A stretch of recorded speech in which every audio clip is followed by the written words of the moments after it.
Hello ছোট্ট বন্ধুরা, সবাই কেমন আছো? আজ আমরা শিখব নানা রকম পশুর নাম বাংলা আর ইংরেজিতে, সাথে কিছু মজার তথ্যও জানাবো। চলো তাহলে শুরু করা যাক। এটা হলো নেকড়ে। নেকড়েকে ইংরেজিতে বলে উলফ। নেকড়ে একটি হিংস্র প্রাণী। নেকড়ে দলবদ্ধ হয়ে শিকার করে। নেকড়ে শিয়ালের মতো দেখতে হয়। এটা হলো চিতা। চিতাকে ইংরেজিতে বলে লেপার্ড।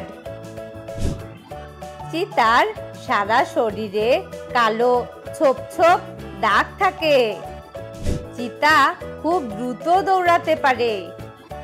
চিতা সাধারণত একা একা শিকার করে। এটা হলো কুমির। কুমিরকে ইংরেজিতে বলে ক্রোকোডাইল। কুমির উভচর প্রাণী। কুমির জল এবং ডাঙায় উভয় জায়গাতেই থাকতে পারে। কুমিরের শক্তিশালী চোয়াল থাকে। এটা হলো কচ্ছপ। কচ্ছপকে ইংরেজিতে বলে টর্টয়েস। কচ্ছপ একটি শান্ত প্রাণী। কচ্ছপের শক্ত খোলস থাকে যা তাদের রক্ষা করে। কচ্ছপ সাধারণত দীর্ঘজীবী হয়। এটা হলো সাপ। সাপকে ইংরেজিতে বলে স্নেক। সাপের কোনো পা থাকে না, তাই তারা বুকে হেঁটে চলে। কিছু সাপ বিষাক্ত হয়। সাপ সাধারণত ইঁদুর খায়। এটা হলো ইঁদুর। ইঁদুরকে ইংরেজিতে বলে র্যাট।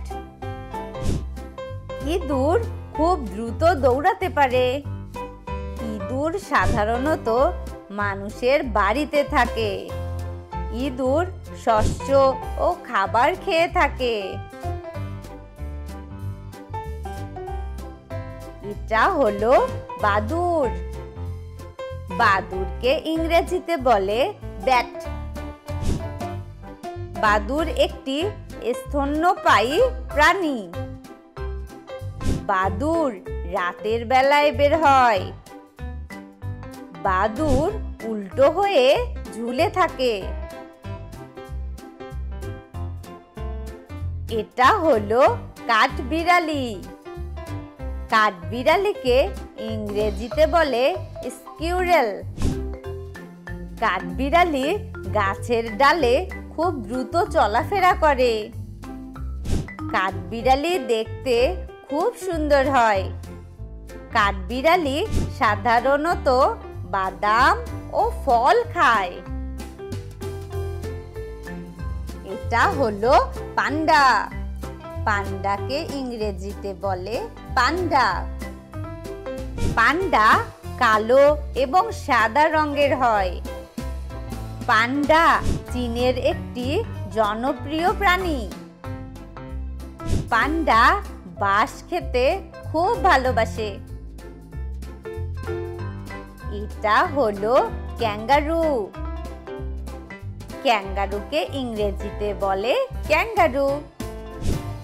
ক্যাঙ্গারু সাধারণত লাফিয়ে লাফিয়ে চলে। ক্যাঙ্গারুর পেটের কাছে একটি থলে থাকে। ক্যাঙ্গারু হলো অস্ট্রেলিয়ার একটি পরিচিত প্রাণী। আজ আমরা শিখলাম 10 রকম পশুর নাম আর কিছু মজার তথ্য। ভিডিওটা ভালো লাগলে অবশ্যই একটি লাইক দিও। আর নতুন ভিডিওর আপডেট পেতে চ্যানেলটি সাবস্ক্রাইব করো। আবার দেখা হবে। বাই বাই বন্ধুরা।